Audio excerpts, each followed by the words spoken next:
આજે આપણે બનાવીશું સવારની ભાગદોડમાં ફટાફટ બની જતું અને ટિફિનમાં આપી શકાય તેવું ભીંડાનું શાક।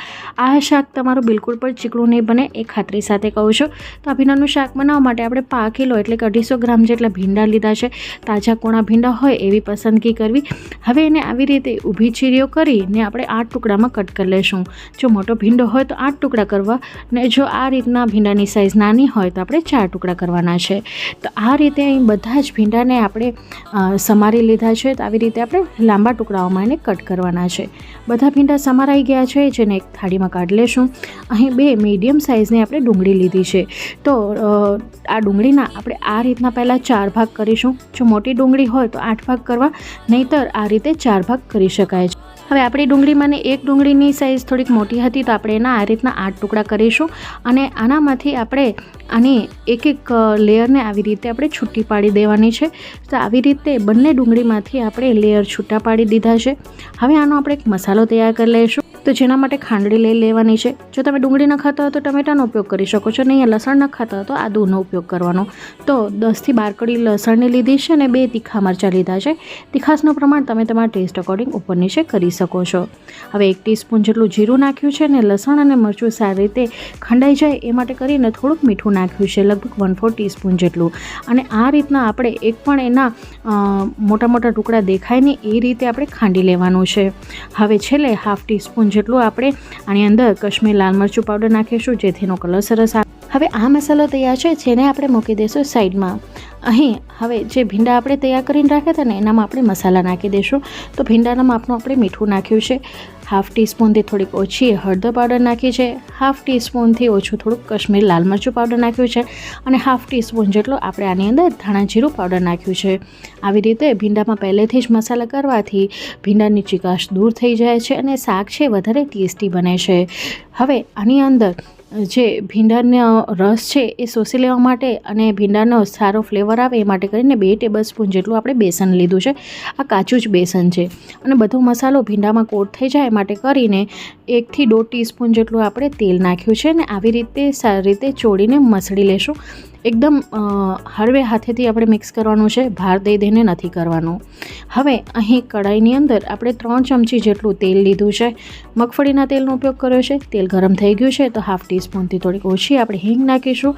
હિંગ જેવી તતળી જાય ને એટલે આપણે આની અંદર ભીંડા નાખી દઈશું। અહીં આપણે ભીંડાને ખુલ્લા જ પકાવવાના છે, ઢાંકણ નથી ઢાંકવાની। ગેસની ફ્લેમને મેં સ્લો કરી દીધી છે, જેથી મસાલાઓ આપણા બળી ન જાય। હવે આપણે આવી રીતે કન્ટિન્યુને ચલાવતા રહીશું। લગભગ 5 થી 7 મિનિટનો સમય લાગે છે ભીંડાને ચડતા।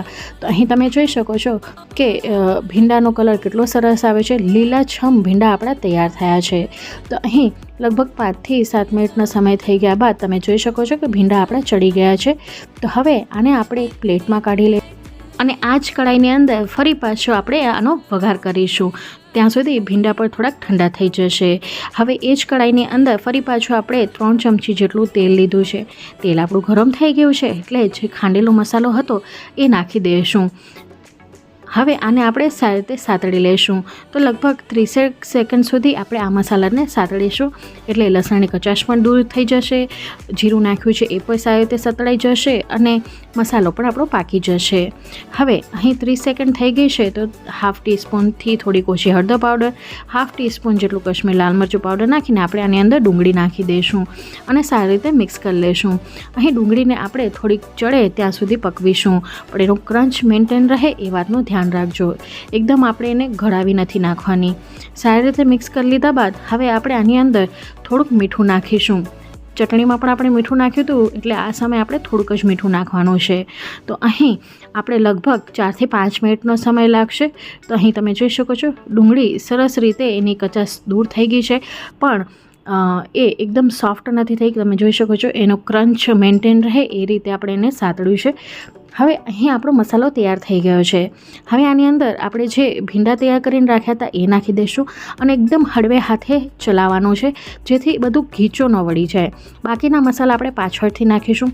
એકવાર આપણે હળવે હાથેથી બધું મિક્સ કરી લઈશું, જેથી ડુંગળી અને ભીંડા એકબીજામાં સારી રીતે મિક્સ થઈ જાય। ડુંગળી ન ખાતા હો તો તમે ટમેટાં પણ નાખી શકો છો, કેપ્સિકમનો પણ ઉપયોગ કરી શકો છો।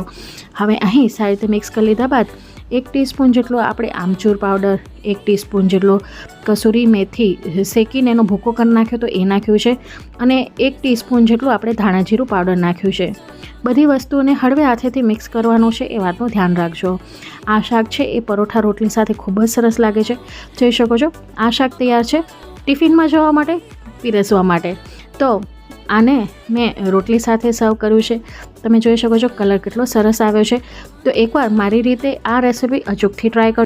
અને રેસીપી કે વિડીયો કે મારી મહેનત ગમી હોય તો વિડીયોને લાઇક, શેર, ચેનલને સબસ્ક્રાઈબ કર્યા વગર ના જજો. Thank you so much.